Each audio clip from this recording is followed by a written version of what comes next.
Friday morning, the 24th of August. Morning news today it is.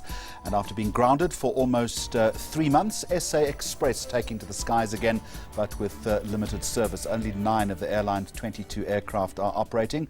One of those is in Bloemfontein. So let's go to Bram Fisher Airport in the city, where we find my colleague Vuyo Mvoko. How was the flight, Vuyo? Well, it was pleasant, Jeremy. Everyone seemed excited. Some executives from South African Airways, as well as board members. In fact, next to me is board chairperson Triforsa Romano, who, in fact, it's exactly 3 months to the day. Today, 3 months ago, Jeremy, that's when SA Express was grounded. And today, of course, they are having their maiden local flight. It's the very first time they are flying again on South African soil. You must be happy. Yes, we are very excited because it hasn't been easy. As a board, we were appointed on the 24th of May. And the same day in the afternoon we were grounded. So it wasn't easy, so we worked very hard to make sure that we deal with the issues that caused the grounding, and we had to put processes and governance so that the Civil Aviation Authority can trust in us. And one of the key things, it was the issues of governance and organizational collapse. So since we've worked hard on those things, yesterday the first flight was to Lubumbashi in the DRC, and today is the first one to Bloemfontein.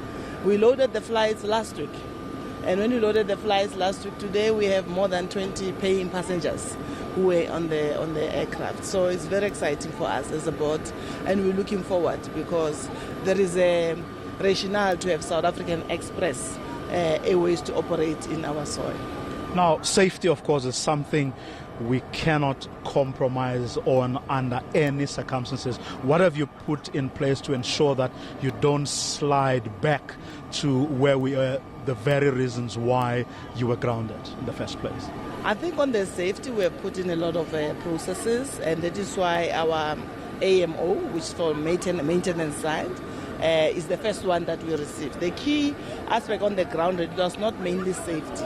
It was organizational collapse, whereby the CAA was worried that when something happens, there was not going to be anyone who was going to be accountable, because you need to put people in the positions whereby they can be accountable from a safety point of view.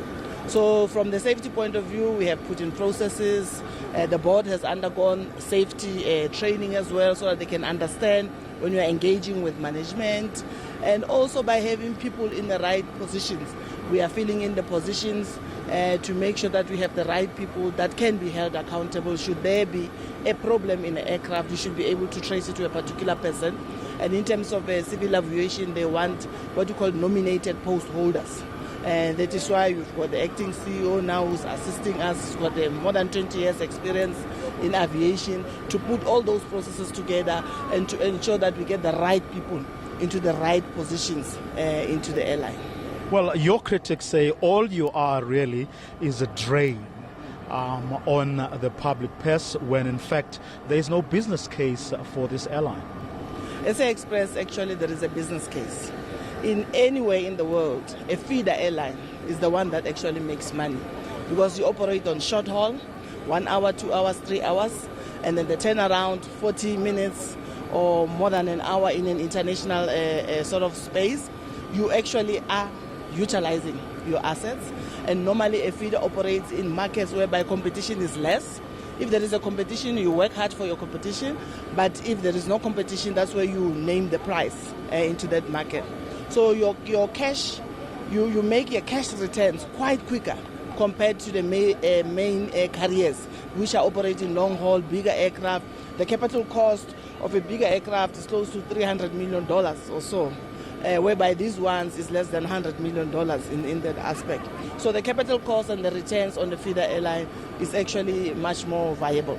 So for SA Express, if it's got the right aircraft and it's got the right management, within a year it will get back to profitability. It doesn't have to drain.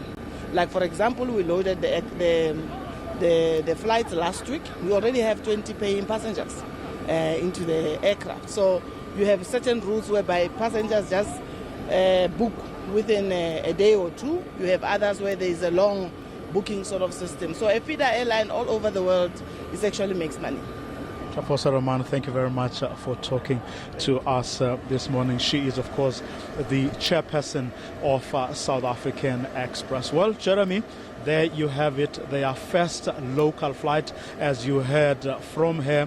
Their very first flight was actually yesterday to Lubumbashi in the DRC. That, I'm told, went very well. And so has this morning's flight. Jeremy. Well, thank you very much indeed. Are you flying back or are you driving back? I think you've got a program to present a bit later, don't you?